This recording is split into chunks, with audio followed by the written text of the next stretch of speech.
गंगा भारत के लिए एक बहुत ही पवित्र नदी है। वह किसी के लिए आस्था की नदी है तो किसी के लिए मोक्षदानी है। वह लोगों को जीवन देती है, रोज़गार देती है और उनके स्वास्थ्य के लिए भी बेहद लाभकारी है। लेकिन इस बीच पिछले 50 वर्षों में गंगा में जो गंदगी बढ़ी और उसकी निर्मलता कम हुई, उसको लेकर देश के लोग काफ़ी चिंतित रहते थे।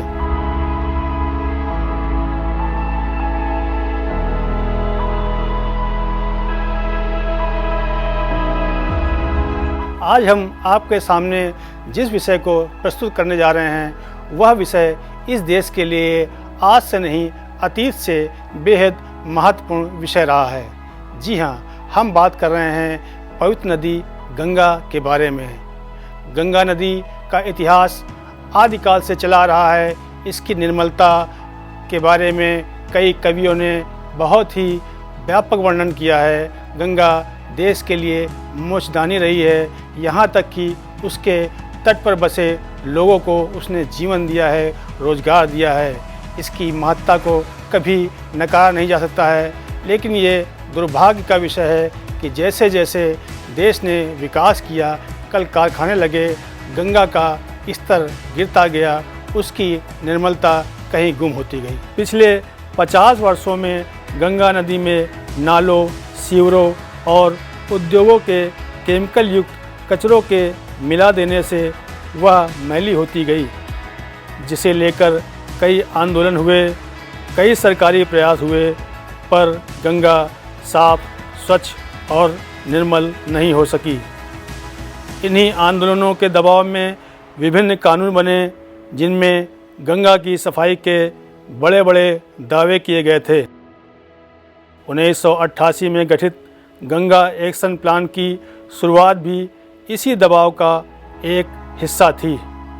लेकिन करोड़ों रुपए बह जाने के बाद भी गंगा निर्मल नहीं हो सकी। 1994 में एक्शन प्लान फेज़ 2 आरंभ हुआ, लेकिन परिणाम शून्य ही रहे। इसके बाद 2008 में गंगा को राष्ट्रीय नदी घोषित किया गया और 2009 में गंगा रिवर बेसिन अथॉरिटी का भी गठन हुआ, परंतु गंगा पहले से भी अधिक मैली होती गई। इसके बाद इस साल प्रधानमंत्री नरेंद्र मोदी ने गंगा नेशनल काउंसिल की एक बैठक कानपुर में आहूत की, जिसमें उन्होंने यह निर्णय लिया कि हमें 2020 तक गंगा को निर्मल करना है। इसके लिए उन्होंने एक बड़ी धनराशि भी आवंटित की। वर्ष 2014 में मां गंगा की सफाई का वादा कर सत्ता में आने वाले प्रधानमंत्री नरेंद्र मोदी ने जब नमामि गंगे नाम की एकीकृत गंगा संरक्षण मिशन परियोजना शुरू की तो कुछ उम्मीद जगी, पर वह सफलता नहीं मिल सकी जिसकी उम्मीद जताई जा रही थी।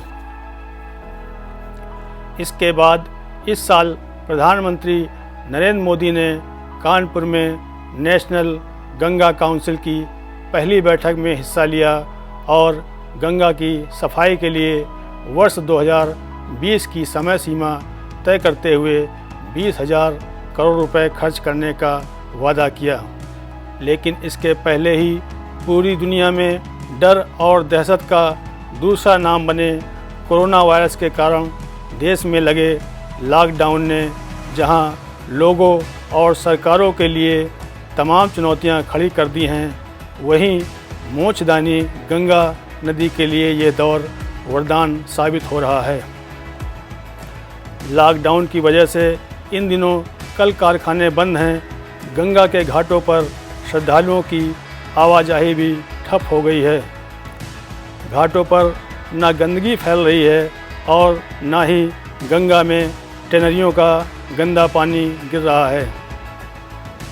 इससे गंगा जल की शुद्धता पहले के मुकाबले बढ़ गई है। गंगा जल अब हल्का दूधिया सा नज़र आ रहा है।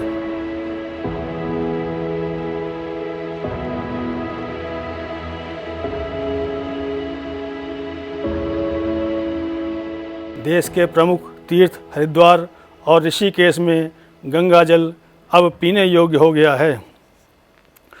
उत्तराखंड प्रदूषण नियंत्रण बोर्ड की रिपोर्ट के अनुसार ऋषिकेश के लक्ष्मण झूला क्षेत्र में इन दिनों गंगा के पानी में मानव मल की मात्रा में 47% की कमी आई है।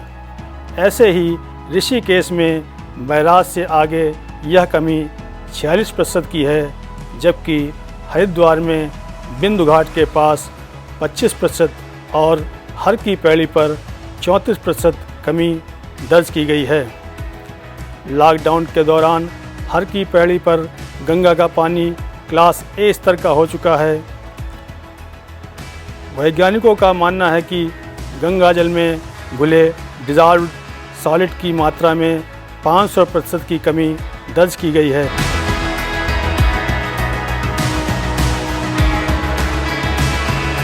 अब हाल यह है कि नरोरा, फर्रुखाबाद, कानपुर, प्रयागराज, वाराणसी और गाजीपुर में पानी शुद्ध हो गया है, लोगों के पीने लायक हो गया है। इसको लेकर लोगों में काफ़ी खुशी है। साथ ही इस बात का इस लॉकडाउन ने संकेत दे दिया है कि मानव को अगर गंगा नदी को बचाना है तो उसे शुद्ध और साफ रखने के लिए आगे आना होगा।